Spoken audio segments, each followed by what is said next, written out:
So there have been a lot of controllers coming out for the Switch from third-party companies, and a lot of them tend to be Pro Controller replacements. Now we've had the hoary left Joy-Con that kind of turned it into with a D-pad and everything, but had no battery. That was something we saw for the Joy-Cons, but for the most part, the JoyCon controllers have been kind of left untouched by a lot of third parties. And, well, if there's one place we can count on for knockoffs of these official products, it's generally AliExpress or just the Chinese wholesale market. And, well, that's what we have here. These are knockoff JoyCon controllers that I happened to order a few weeks ago from China, and they've actually arrived now, and I checked them out, and these are probably some of the weirdest JoyCon controllers that I've seen so far, although, to be fair, there's not a ton out there from third parties anyway, but it's an interesting product. We'll go over it here. Now I have several other controller videos going up, overviews and looks at them, so if you enjoy these, let me know down in the comments and like the video and everything, and we have some other fun ones coming up as well. But let's take a look at these. We're going to start with an unboxing, as this is kind of how it shows up in this plastic kind of casing. It's funny because on the bottom here, it says, "Get more fun of gaming." So we're already off to a good start before we even open the box. That's great. On the side though, this was really funny when I saw it. They have a weird cable here painted, like kind of painted and drawn on the side here, where it's a charge cable that goes to two cables. Now I was trying to figure out why I would need that. I'm going to show you why when we get in here. And then we have the battery time. 4 hours charge, it says, on a 2-hour charge time.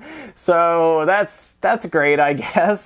Very far away from the 20-ish hour charge time that you get, charge that you get from the regular Joy-Cons. We get 4 hours of playtime with a 2-hour charge. Oh, and it comes with instructions.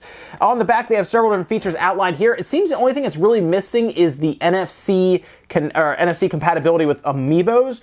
Otherwise, though, it seems good with everything else. It, of course, connects wirelessly, has a battery, has motion controls, so Splatoon works fine, for example, and it does have the capture buttons and everything else you would need to play any of the different games, so that's good. It'll also work as two independent controllers, as they say here, so you have like an entire controller or the independent controllers that you would use for something like Mario Party, for example.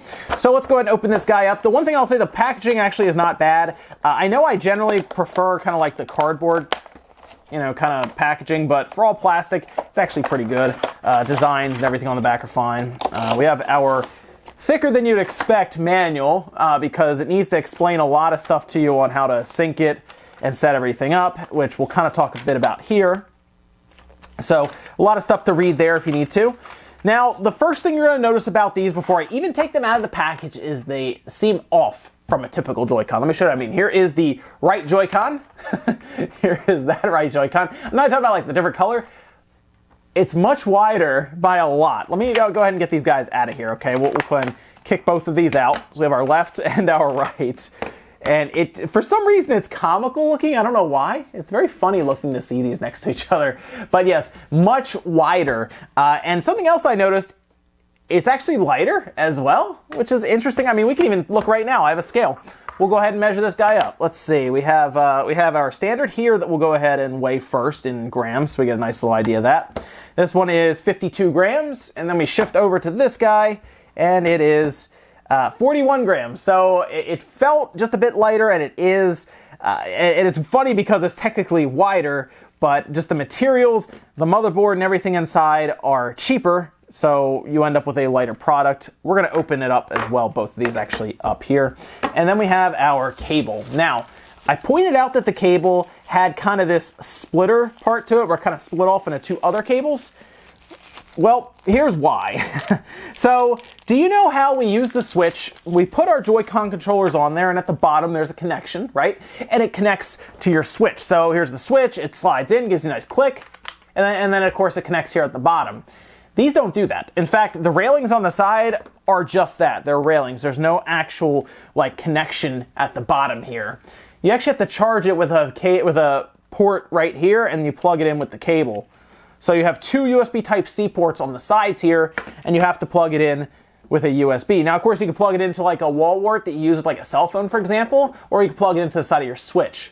But yes, you have one USB, and then it splits the two USB Type-C. So I guess you would plug them in like this. I actually ended up charging them individually just over time, overnight. I didn't really think about it too much, but yes, I guess you could technically do that. You can plug them both in like that and then plug this into some kind of USB port to then charge them.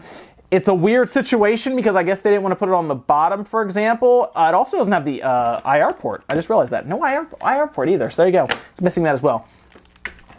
I guess that's the only place they could think of that wouldn't get in the way necessarily. I guess you could kind of plug it in while you're playing like this. Not when it's set onto the Switch. And it's weird because it is a 4-hour battery life, so that's actually less than what we were getting out of the PlayStation 4's controller at launch, and that felt like it was nothing at the time. So these are not long play session controllers. You get much better use out of the regular JoyCon controllers. These, of course, are designed to save you money, and you might be wondering how much are they? Well, these together, you find them on eBay for about $50. I found them on sale on AliExpress, and they were $31 for the pair. So not too bad, but generally you're going to find them for about $50 for the pair, which is not that much cheaper if you really consider it. It's what, like $30 cheaper than an overall set of them? So you're going to have to really think about this one, especially as we go a little deeper here. Now it does have the LEDs on the sides here, as you see. So I have the Switch set up right here, and it does connect fine. Now in order to connect it, you need to you need to do a few weird things. For example, on this one you have to hold home and Y until it syncs up. This one I believe it was left on the D-pad and the capture button, and that will then sync them up. And then you don't have to do that. You don't have to do that every time. But these will not wake up the Switch, which is kind of annoying. I like that some of the other ones that PowerA is coming out with will actually wake up the system from a sleep. I think that's something that would really put some of these controllers over the top when I recommend them. Is just that one thing. So let me go in here, input devices, test controller buttons, and this will work fine. So all the buttons work as you would expect. I don't particularly like the R1 and R2. I don't particularly like R2, which is ZR, of course. They don't click as well. They're not as satisfying of a click. It almost feels like it has a hard time springing back.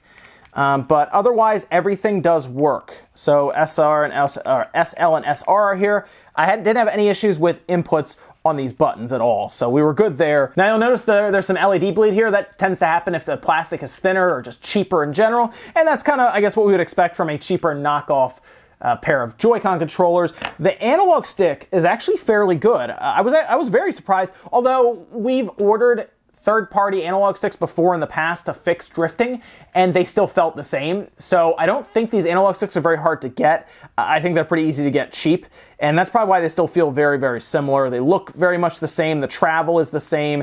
They both click and everything. So in that regard, the analog stick is fine. Now, if we talk about things like the D-pad, it is a tactile D-pad.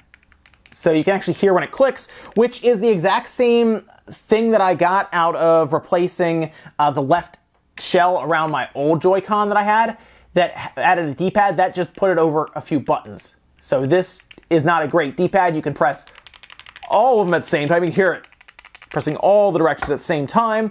Not difficult to do that. And then we get down to the buttons, and that's where I really have a hard time with it. See, the buttons A, B, X, Y, for example, have tremendously long travel time. Like, the distance is insane.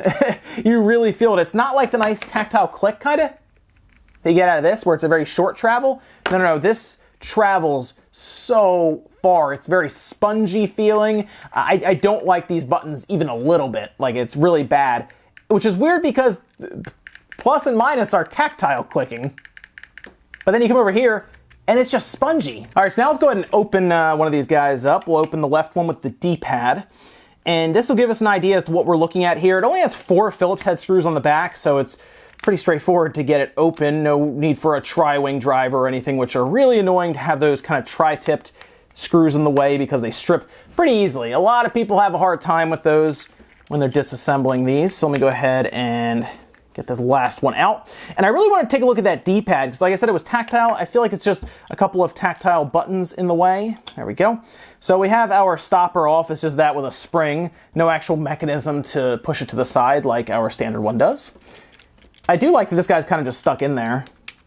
The R2 or L2 L2. Here's our battery. It's a very small, they said it's 300 milliamp hours. It is 300 milliamp hours. And it's just not it's not a good battery in terms of length of it lasting, you know, charge time or anything, or how long it can keep a charge. I mean, seriously, 4 hours really is not enough time. There's our reset button, which on the back it has a little pin, it looks like. Yep, so you could press that, I guess, if you have issues.